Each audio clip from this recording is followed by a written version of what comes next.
When you're staring at a pile of specs and wondering if any of them actually matter for the work you do, it's easy to feel stuck between "I need power" and "I don't want to overpay for something I'll never use." That's exactly the spot I try to land in before I hit record, making sure the review is honest about where the value really lives, what kind of day-to-day life this machine will fit into, and where you might be better off looking elsewhere. Link is in the description if you want to check the product details on Amazon. Let's talk about the Dell new Workstation Tower desktop PC that comes with an Intel 10-core Ultra 5225 processor, 16GB of DDR5 RAM, and a 512GB PCIe NVMe SSD. On paper it looks like a solid mid-range workstation, but the real question is, does it hold up when you actually sit down at your desk, fire up a design app, or try to squeeze a couple of virtual machines together? First-time buyers often worry about future-proofing. They wonder whether today's 16GB of DDR5 is enough for a few years of growth, or if they'll be forced to upgrade the memory later. The good news here is that DDR5 is already the newer standard, and the Tower's motherboard supports up to 64GB of RAM.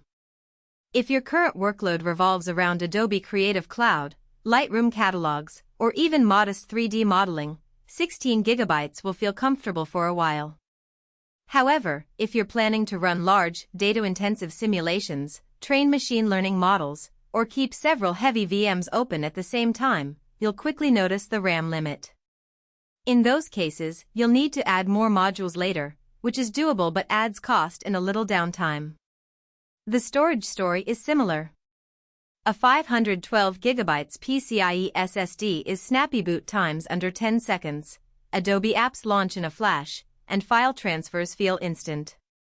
For a single user who stores most of their assets on the cloud or external drives, it works fine. But if you're a video editor who handles raw 4K footage regularly, the drive fills up fast, and you'll end up buying a secondary SSD or an external RAID.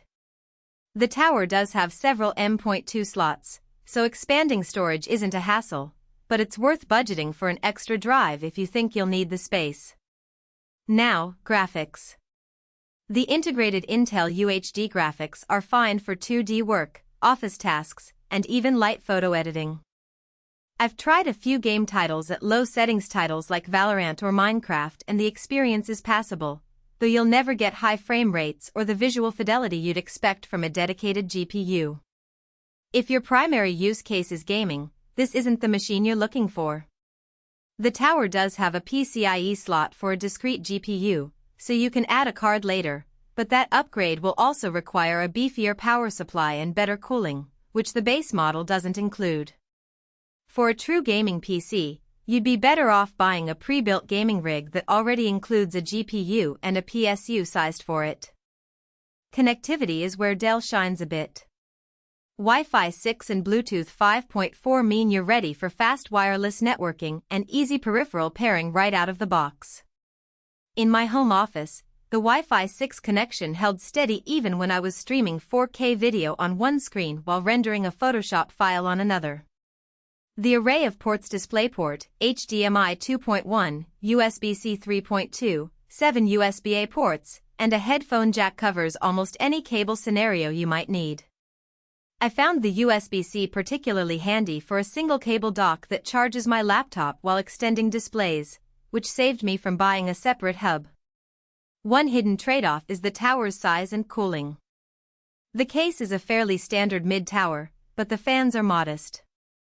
Under heavy load, say, when you're rendering a 3D scene or running a multi-threaded compression, the CPU gets hot enough that the fan ramps up and you hear a noticeable whine. The case does have room for an aftermarket cooler if you're willing to open it up, but the stock setup stays within safe temperature limits. If you live in a hot climate, you might notice the system running louder than you'd like. The inclusion of Windows 11 Pro, a wired keyboard, and a mouse is a nice finish for a business-oriented purchase. The keyboard feels solid, and the mouse is responsive enough for everyday use. However, if you prefer a more ergonomic setup, you'll likely replace them anyway, so don't count that as a saving. Who should buy this workstation? If you're a freelance graphic designer, a small business owner who needs a reliable, relatively fast desktop for office apps, cloud-based workflows, and occasional light video editing. This Dell Tower offers a good balance of performance and expandability without breaking the bank. The ability to add more RAM or a discrete GPU later means you're not locked into a single configuration forever. It also works well for students in STEM fields who need to run engineering software that benefits from multiple cores, but who don't yet.